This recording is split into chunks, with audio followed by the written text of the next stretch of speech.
అదే RTV app వార్తల్ని క్షణాల్లో చదివే అవకాశం ఉంటుంది. ఒక న్యూస్ పేపర్, ఒక టెలివిజన్ ఛానల్ మీ చేతుల్లో ఎప్పుడూ ఉంటాయి. పోరాటాలు మేమే ఎక్కువ చేస్తా ఉన్నాం.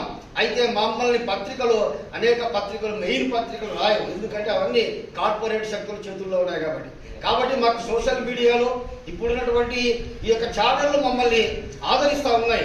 మేము చేసే పనులు ప్రజల్లోకి తీసుకెళ్తా ఉన్నాయి.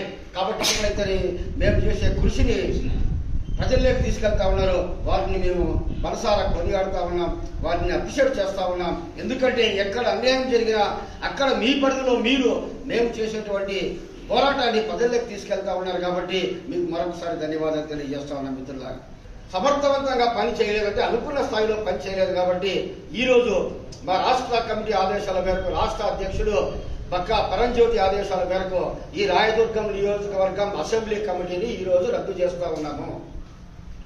అసెంబ్లీ కమిటీని మాత్రమే రద్దు చేస్తా ఉన్నాం.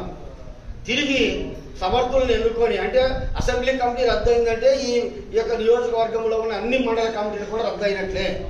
అన్నిటికీ ఫ్రెష్గా తిరిగి మేము మళ్ళా త్వరలోనే ఒక వారం రోజుల్లోపే కొత్త నియోజకవర్గ కమిటీని ఎన్నుకుంటాం.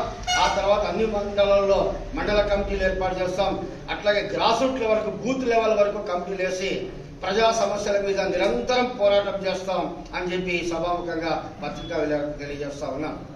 కూడా మోడీ, అమిత్ షా ద్వయం ఇద్దరు భారతదేశానికి క్షమాపణ చెప్పాలా?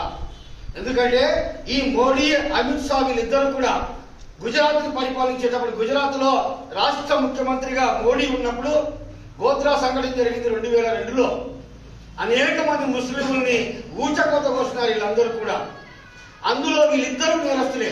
మా అధ్యక్షుడు చెప్పినట్లు కమిటీ రద్దంటే పార్టీలో ఉండే వాళ్ళని పదవుల నుంచి మాత్రం పక్కకు పెట్టాము. వాళ్ళకి తగిన ప్రాధాన్యత కల్పిస్తాము.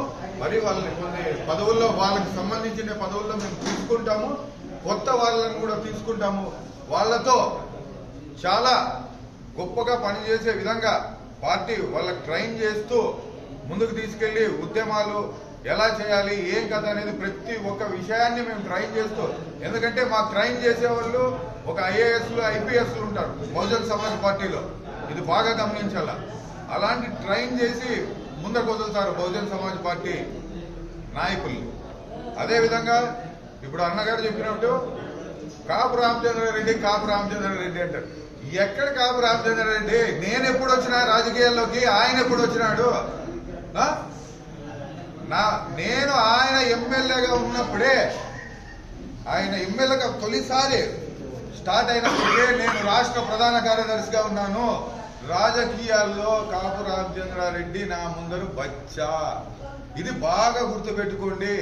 మీరు దయచేసి ఆయన స్క్రిప్ట్ ఇస్తే నేను చదువుతానని కాదు.